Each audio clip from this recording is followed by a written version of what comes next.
Welcome on my first step ever. This is a podcast, it's a platform, it's a medium where we utilize this medium to reach out to you and tell you this one and only one important thing that's so important to have conviction in your own self, in your own journey, and take actions. Now, all across the world, there are several people who are making that effort, who are successful. And by that I mean whatever success looks like to them. And today on this podcast, we have one such amazing guest speaker who has done that for herself. With all the accolades that she has been showered with throughout in her journey.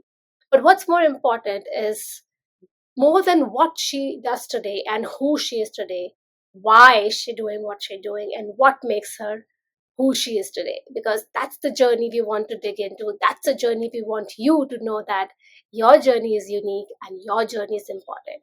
And that's why you must follow your heart and believe in yourself. So I'm so thrilled to welcome one such amazing guest speakers who has defied all the odds, reinvented, restarted several times. But the first step that she took came with a lot of self-confidence and with a lot of patience. So please join me in welcoming Getrude Matshe all the way from Australia. Getrude, welcome on the first step ever. Thank you. It's great to be here. Thank you for the invitation. It's my honor. I was so thrilled to kind of read about you and your journey. And that's why I am very excited to have you here. Because on this podcast, we discuss those unique journeys who have made something out for themselves, carved a niche for themselves, understood their journey, and gone through ups and downs, but made the most of it. So before I begin and we get to know more about you, Gertrude, I like to give a sneak peek about you to our listeners and people who are watching us today. So in this episode of my first step ever, meet Getrude Matshe, an international speaker, author, three-time TEDx presenter, and the powerhouse founder of HerStory Circle, a global movement empowering women to share their stories and step into their power.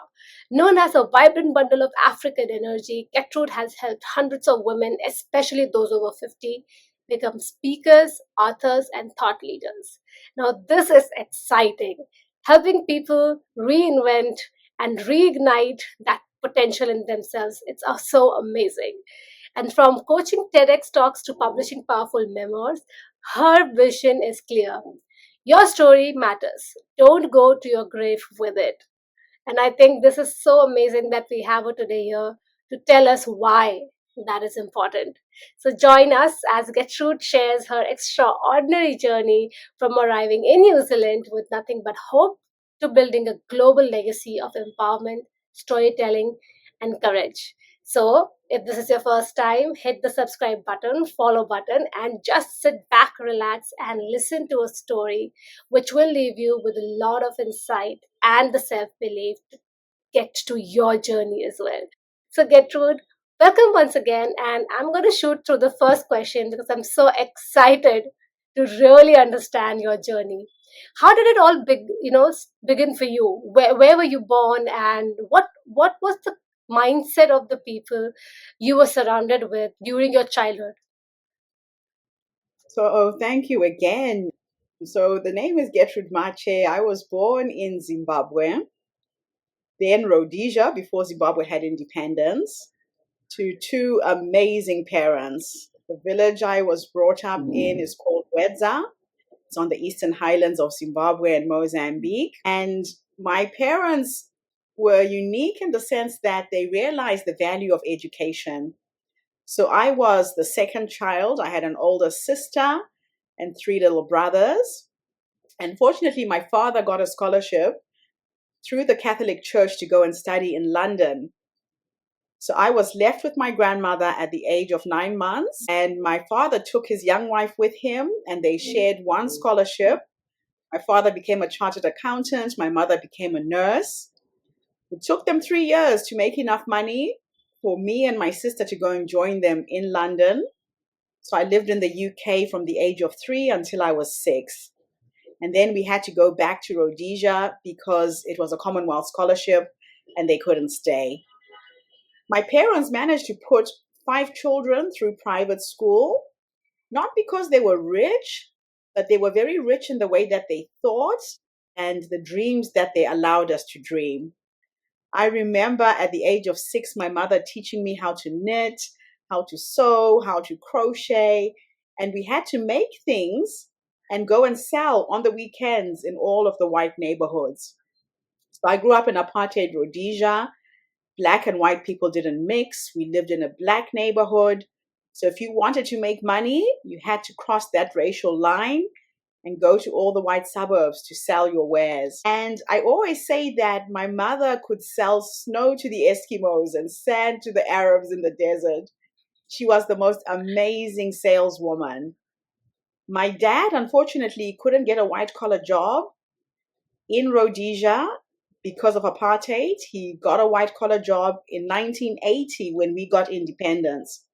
So my father had to work in a chicken slaughtering factory. Although he had a degree from the UK, nobody would employ him in a white collar job. So they had to rely on my mother's income as a nurse, and Hmm. they had 5 children. So we all had to chip in and make things happen. As a Wow. child, I loved the arts. I excelled in school in public speaking, drama, debate. I loved any subject that had words like English language, English literature, geography, and history. But at the same time, I did quite well in the sciences and the arts.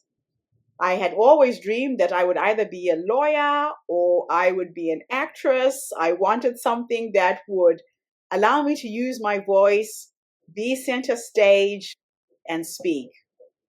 So that was my childhood. I love this, Gertrude. I have most importantly, what I really like that you had such a strong foundation in terms of the mindset of the people you were surrounded with, which was your parents to begin with. And given that they had such a rich mindset, as you mentioned, very rightly mentioned, that education is so important, and they were doing their best that they could at that point in time to impart that sort of an education to you and your sisters and brothers over there. And I believe that when you leave a country and you go to a new country, there's a lot that changes in a person, because you are put to a really different and new environment. There's a lot of things that you see for the first time, and that kind of really shakes your belief. Sometimes it makes your belief stronger. Sometimes it sort of breaks your belief about certain things because you've been told about things in a certain way, and but you experience new things. So while you were growing up, and as you mentioned that you had a very strong liking towards being a lawyer or an actress and using your voice, and I think a lot of our listeners probably will be able to relate with that, early childhood days and what we really wish to kind of do, and which is also very interesting to see how you're actually making the use of that in your profession at this point in time. But while you were kind of growing up, and I see that your parents have done such great job to put all of you up to success.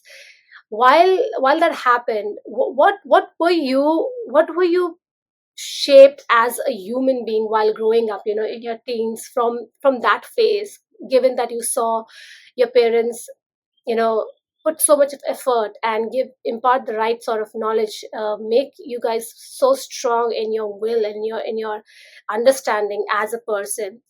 Did that come naturally to you by just observing your parents while you were growing up in your teenage days, or was that impacted by the surroundings that you were at that point in time?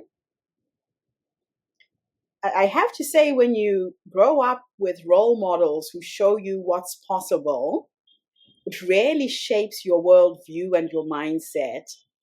So I became an entrepreneur because my father used to pay me to sort out his clothes and his wardrobe. Every Friday, I had to do his laundry, I had to fold his socks, his undies, and iron his shirts. And he would leave money in his jacket pockets for me. And I remember I must have been about 8 or 9. I had done my job, I was ready to get paid, and I had thrown away a pair of his shoes and I put them in the bin. And my dad walks into the bedroom and he says, "What are you doing with my shoes? Those shoes are magic." And they were old and tatty and they had no soles. And he put me on his lap and he pulled out a photograph of himself standing on the steps of the Colosseum in Rome. And he said, "Do you see the shoes in this photograph?" I said, "Yes." He said, "These are the same shoes." Then he pulled out the newspapers at the bottom of the shoes and opened it up. And it was a newspaper dated to 1967, the year that I was born, the year that my father got his scholarship.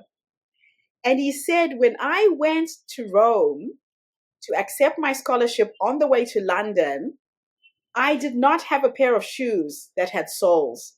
I couldn't even afford to buy a pair of new shoes. So I put newspapers.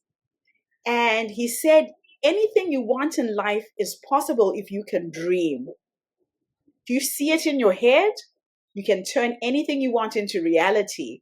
So I grew up with this mindset that I could dream myself out of any situation, and it really worked.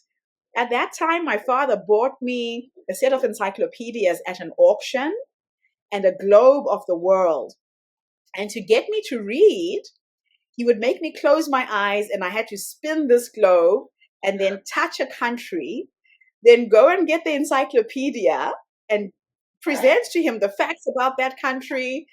It helped with my public speaking, my confidence, but it made me very curious about the world. I really wanted to see the world because of those encyclopedias. So my dad was the dreamer, he was the visionary, he was the big thinker. And then on the other side, I had a mother who was the doer. She was the one who made things and went to sell things, and she made the money to put her 5 children through private school. So I was very blessed to have those two people in my life. Definitely. And I think, thank you so much for sharing that anecdote, Gertrude, because I think that is the most important lesson, or, you know, the most important thing that anyone can tell anyone, that what your mind dreams, that's something that you can actually create into reality. Whatever you believe in, whatever you visualize, it is in your power to actually make that a reality. So from there, I like the fact, the way even upbringing makes a lot of difference, and the way you were taught to work, to earn, that is the very basic of why you do something. And even in the business, when you're selling a product, or you're selling a service, or you're solving a problem out there, it is something of a value that you're creating for someone, for which you kind of get earned. So that's such a great basic, the basics that I think, foundations that was just right, set right for you from the very beginning. It's very exciting. And one little thing I really like, that he sat you down very gently. He did not rebuke you or shout on you on doing what you did, just kind of throwing it in the bin.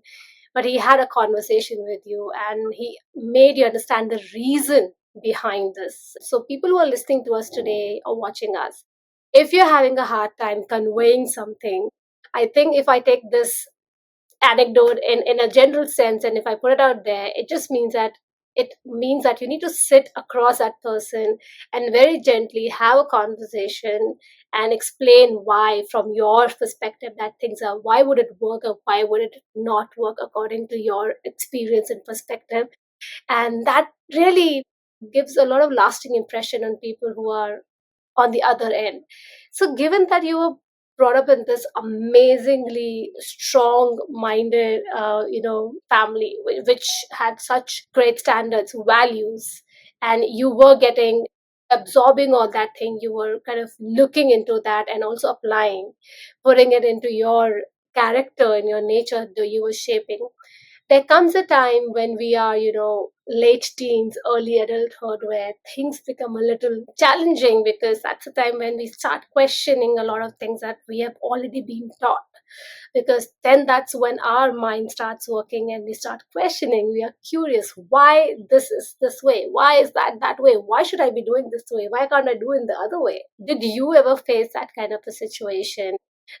Kind of derailed a little bit in my early adulthood. When I was just about to finish high school, my father lost his job and the bank was going to repossess our home. And I decided to quit school and get a job.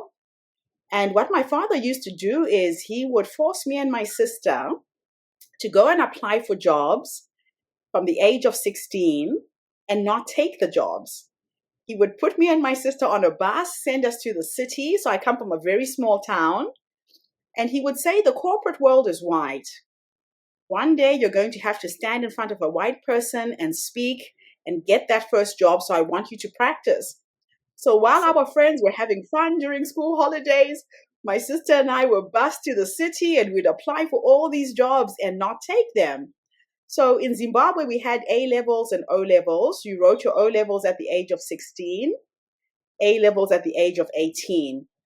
And I remember I was 17 and I had applied for 5 jobs that holiday. I was going to be a pilot. I was going to fly out of Zimbabwe if I flew the plane myself. I did the aptitude test. I aced it with 100%, wow, but they failed me on the height restriction. They said I was too short. So I'm not a very tall woman. I'm about 1.6 meters right now. When I was 17, I was probably 1.4 meters. I was a very tiny little girl. But I think they really failed me because I was a black girl trying to go into the Air Force. And at that time, there were no black women flying planes. Although I had 100% in the aptitude test, they said that I was too short, but it was really part of the racism that we were experiencing in Rhodesia at the time. I then applied to be an air hostess. Back in the day, air hostesses used to wear boots, beautiful caps, mini skirts, and stockings. And I loved the uniform. And again, it was because I wanted to travel. And I managed to get that job. I applied to be a nurse and got accepted. I applied to be an air traffic controller and got accepted. And then I applied to be a COBOL programmer. So I sat down with my father and my mom and I said, let me go to work. Let me do something and bring an income so that we don't lose our home. And my parents sat me down and eliminated all of the jobs that they didn't think were worth it. My father said, don't worry about the pilot thing. They just don't want to have black women flying planes. He said, an air traffic controller, you'll be sitting in the tower watching the planes coming and going. It's the most frustrating job. Cross that off the list. Nursing, because mom was a nurse, I thought I could do it too, right? But I faint at the sight of blood, so my mother crossed it off. I'm too squeamish. And then what did I say? Pilot, air hostess. And then my father explained to me what a computer was. And he said a computer is a cross between an adding machine and a typewriter. Technology is the future. I think this is what you should go for. Forget about everything else. And so he channeled me to get a job as a trainee COBOL programmer. And so I'm a first generation coder. I program computers in BASIC, Pascal, Fortran, and it was just the most incredible experience. I became a COBOL programmer for 2 years. And with my very first salary, I was able to secure a mortgage, and my parents died in that home. I paid off their mortgage by the time I was 19, and it was one of the best things that I ever did for my folks before they died. I like how close knit your clan is and how beautifully everyone sits together, discusses reasons, and talks out things, that why you should be doing something, why you should not be doing. And if something has not gone according to what you might have wanted, it's okay to move on.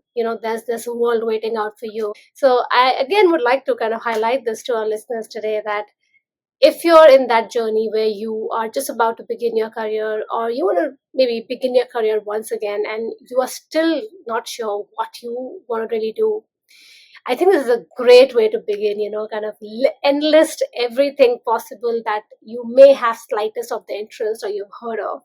And probably deduction is a great method, what may not work. And then you may come to a point where things may work for you and just get on with that. Even in the most difficult of the times where you stepped up, and that's where all your family came together to help you then understand maybe which path would be beneficial going forward, and how you repaid back is so amazing, that you finally set out there to, pay off the mortgage and just give that house back to your parents. That is so amazing. The only thing that can help you move forward is to sit down at that point in time and figure what is just the very next step. So, given about the next step, what were your next few steps? What happened in the first decade of your amazing IT career that kind of left a bit of an impression on you that, hey, you were having a good time, but maybe there's something that you would like to work on something else? Well, I got very frustrated because I hadn't got a university degree. So I did correspond to finish my high school while I was working. And when I got my A levels, I decided that I would quit my job and go to the UK to study. So I programmed for 2 years in COBOL, and then I went and did a systems analysis and design course as well. And then I went to London and registered to do a business studies degree in Southwest London. And it was an incredible experience. The challenge was that I didn't have a scholarship. I remember my father making a decision to sell all of his cattle to raise the money for my airfare and to give me a bit of money to get started when I left. All of my aunts and uncles came to the house trying to dissuade him not to waste money on me because I was a girl. So I had three little brothers, and a lot of time African families are forced to make a choice who gets higher education and who doesn't.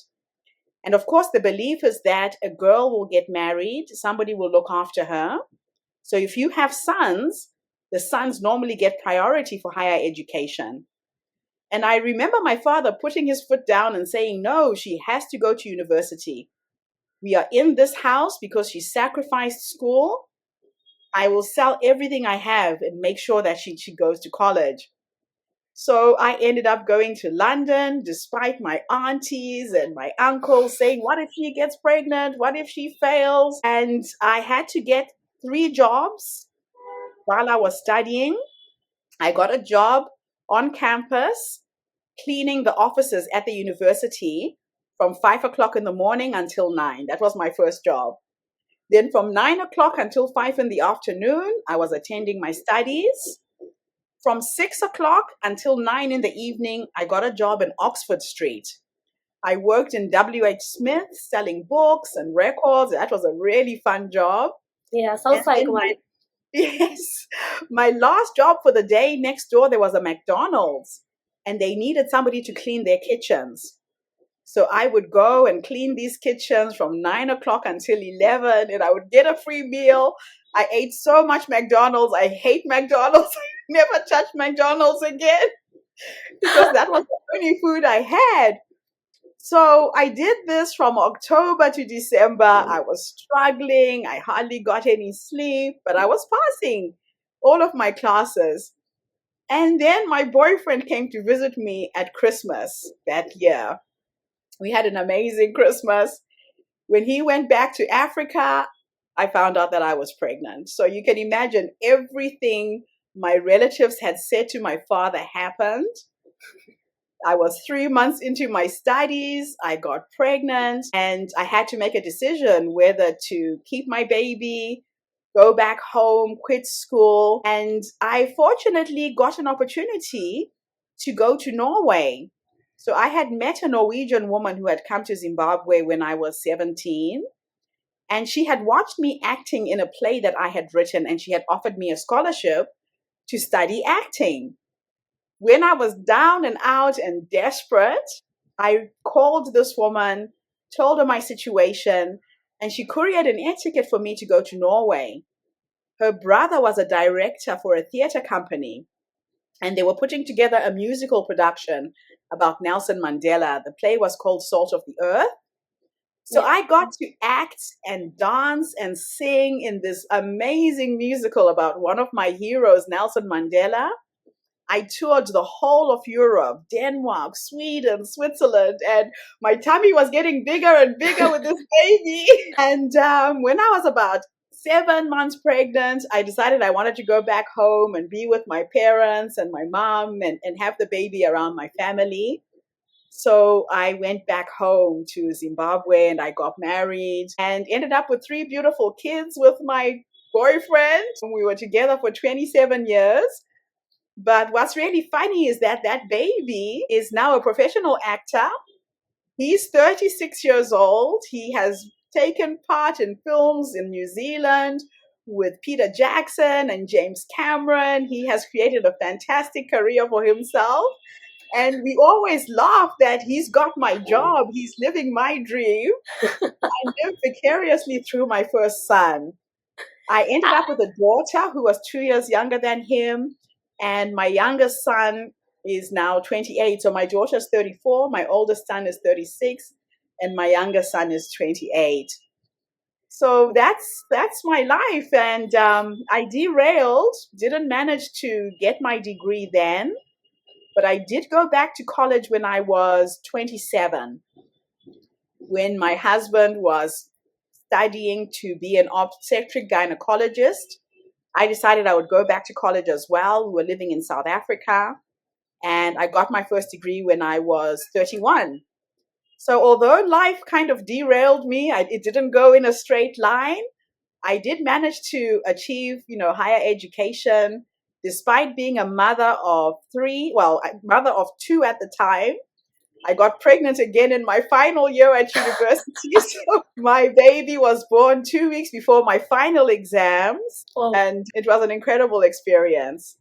But it's just proof that if you really want something, you can do it. Having children and studying and working can still be done as a woman. Now, if that decision was in your favor or not, that you would have understood later on. But I think that's the key. If you need to keep moving ahead, you need to make decisions quick. Obviously, a calculated decision, but you need to make the decision quick. And I love the fact that I think you were pursuing your most, cherished dream, which was of acting through theater. And very interestingly, at the time when you were pregnant, I mean, this is something I think gives a message that you can do whatever you want whenever you want, if you have that will to take that decision. And whatever situation that you come across, own it, and in your life, just live your life the best way that you can.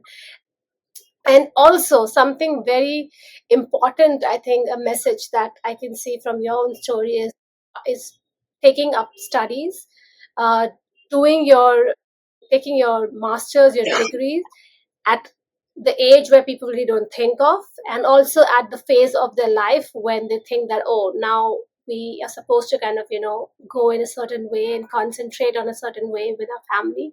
I think to each their own. Whoever would love to just concentrate on that, definitely their choice. But even later down the years, age really doesn't matter, especially nowadays for education. If they like to take a degree, and you can always reinvent yourself, it takes a bit of planning, understanding, and just taking some steps. In Get Story so far, we have just seen that how beautifully she was able to achieve what she wanted with all the curveballs that the life threw at her. She took her chances. Given that in your early 30s, you secured your master's degree, and I believe you started your next phase of your life. How was that for you after your master's degree? Was it challenging? If yes, what was the most challenging, time after that, if you'd like to kind of share with us? So if anybody knows the history of Zimbabwe, Zimbabwe was a country that our economy collapsed in the late 90s, early 2000s. We had hyperinflation, the highest inflation in the world. So after studying in South Africa for 7 years, we went back home in 1999 to find our economy in ruins. I couldn't get a job.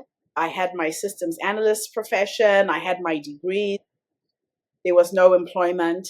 My husband got a job in a government hospital, but he was making $125 a month US for a family of 5. So we were barely managing to even feed our kids. And we were in the middle of the AIDS pandemic. So HIV wiped out people of my generation. I grew up watching family members dying of AIDS because we had no medications at the time. Out of my grandmother's 34 grandchildren, so my mother was the youngest of 11 children. My grandmother on my mother's side had 34 grandchildren. I buried 19 first cousins from the time that I was born until I left Zimbabwe when I was 31. And it was a devastating time.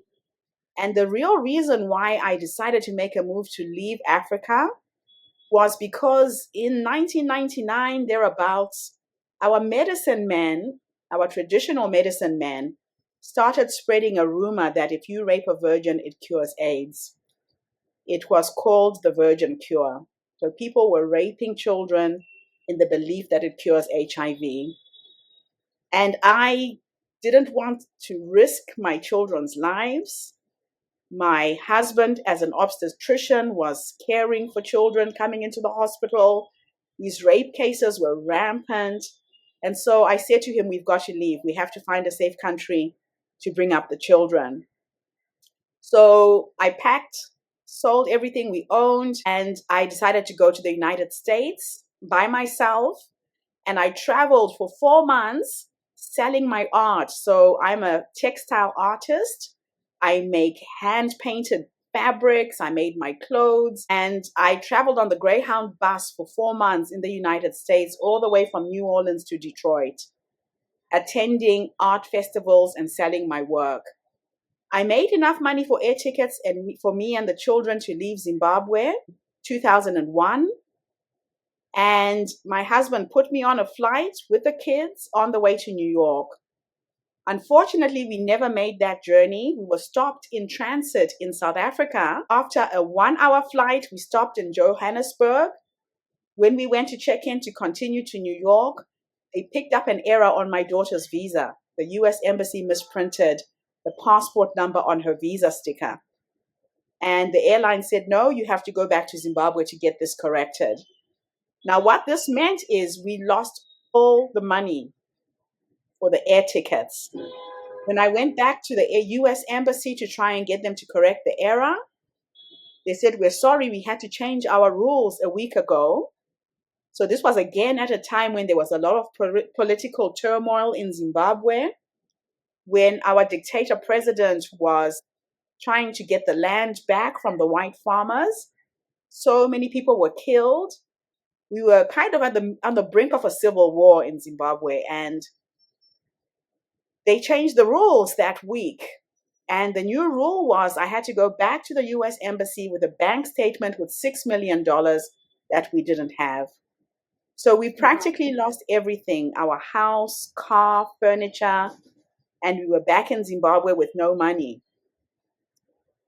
I ended up coming to New Zealand because I had a cousin who says she was on the Hotmail address book one day.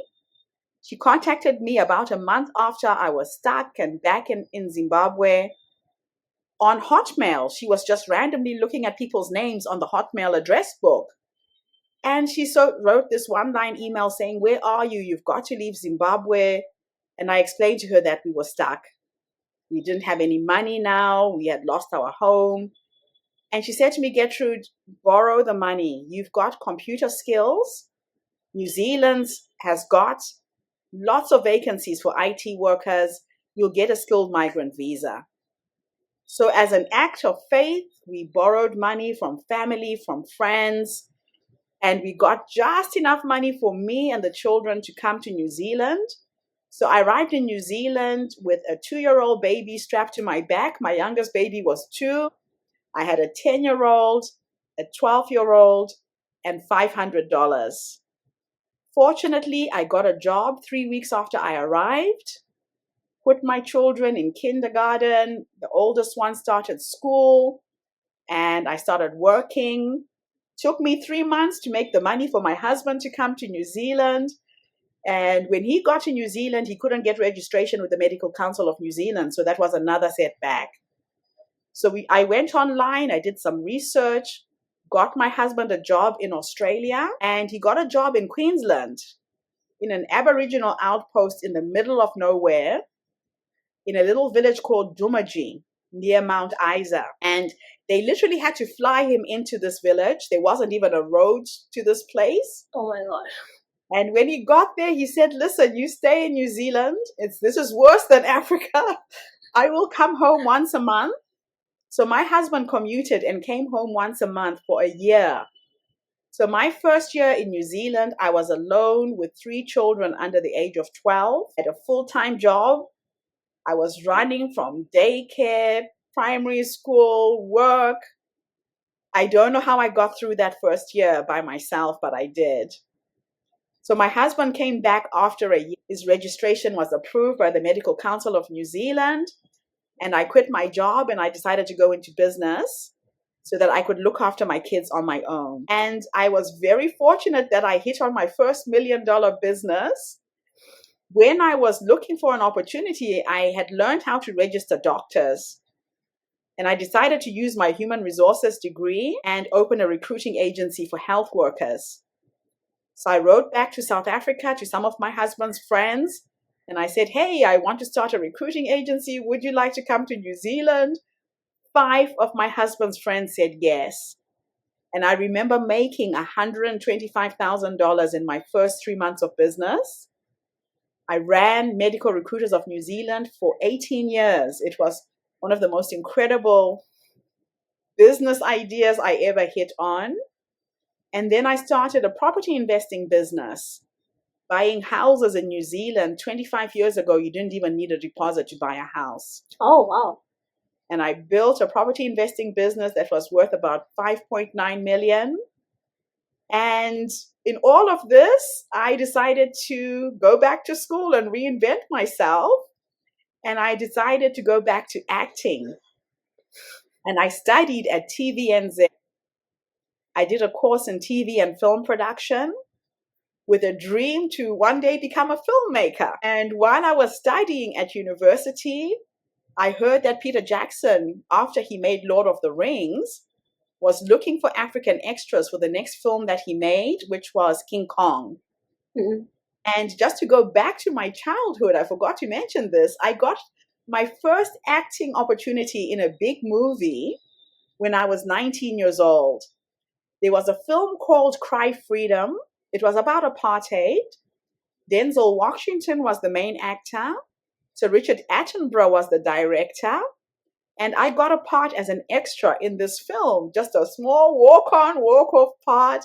I got to meet Denzel Washington before he was famous, Richard Attenborough. And that was the vision that always made me want to go back and learn to be a digital storyteller. Mm-hmm. So now, fast track years later, I'm 37. I take myself out of work.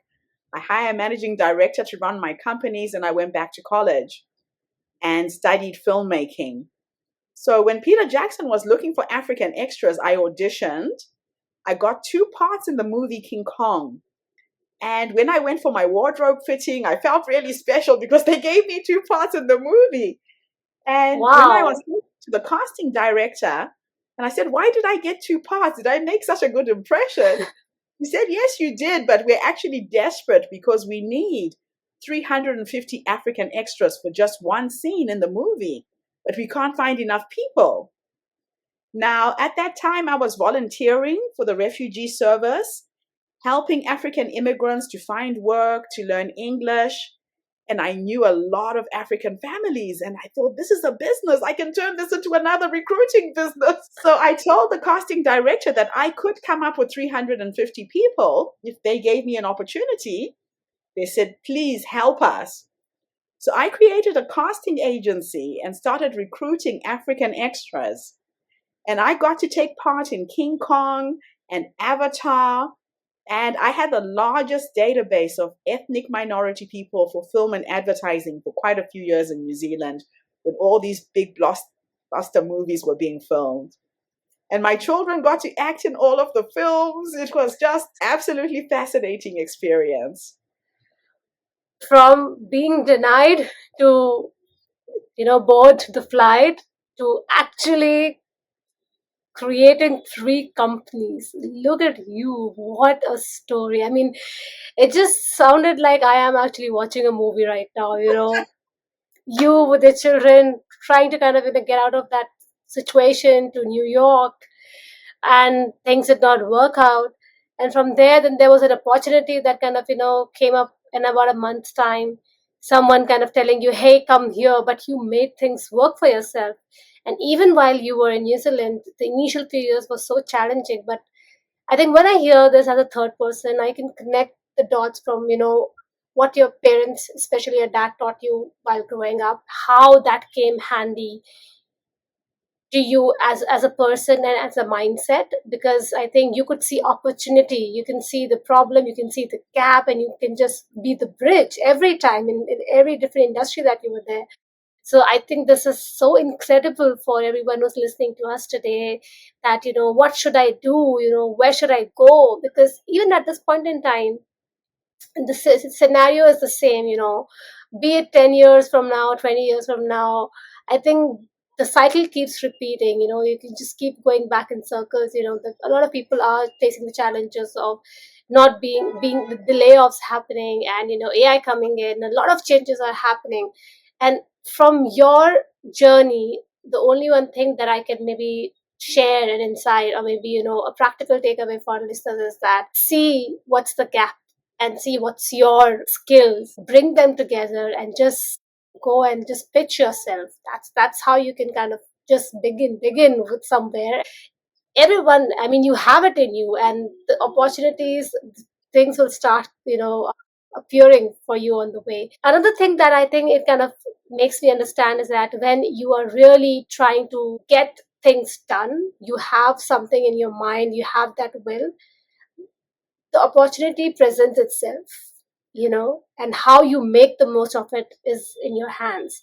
I can see that every time in your journey, from the most challenging of the times, fear for as a mother for your children, and a very awful situation to hear, that people had to go through, especially your family. I'm really sorry to hear that. But I can see, the kind of change that you had in your journey, and how you did not only help yourself, your family, and even kudos to your husband. I mean, he also put in a lot of sacrifice for about a couple of years to be able to give that support to your family as you were doing it. And this also shows us that how important is family, that they work together to raise their children. This is so important. I absolutely enjoyed having this chat with you, and I would have loved to ask you more questions. I know that we have to let you go, but I am so excited that we met. I'm so glad that I reached out and we had this conversation. What a gold I think we have discovered. Your journey is so inspiring, nothing short of that. Before we do take your leave, I would really like to ask you, what are the three top actionable steps that you can probably share with our listeners today? Hmm. Number one,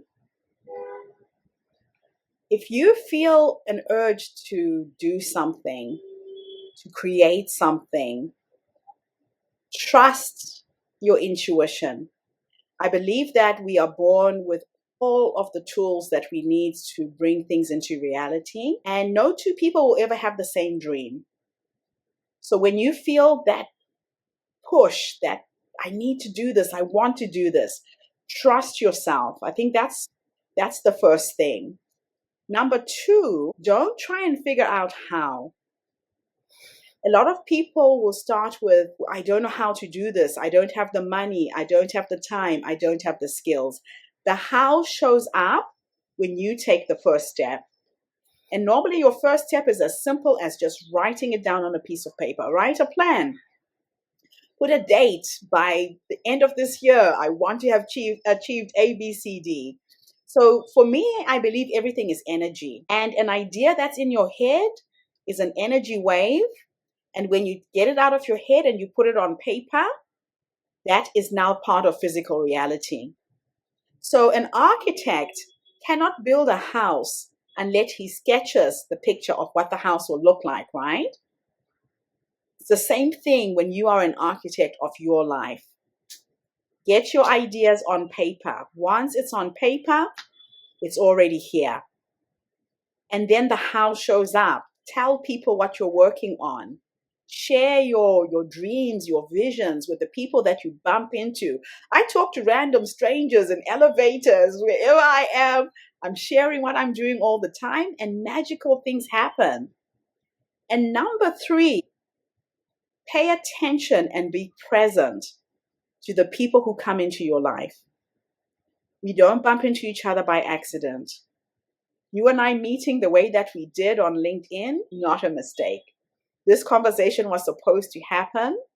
And I know it's the beginning of something else. When you come back to Australia, you and I are going to go out together. We'll go out and have a coffee. And I'm hoping that this is the beginning of a friendship. Absolutely. But I have been very, very present to everybody I've met in my life. And my life closes circles. It loops back. I told you I met Denzel Washington when I was 19. I met him again 26 years later. He came to New Zealand. He was working with Peter Jackson on a feature film, and they were filming a pilot in New Zealand. My older son, the boy I was telling you about, auditioned. He was about 17 at the time, and he got the part to be the main actor in a movie pilot that Denzel Washington was the director. Oh my So when I God. took my son for his audition and his wardrobe fitting, I told the casting director to tell Denzel Washington that I knew him. I had taken part in Cry Freedom.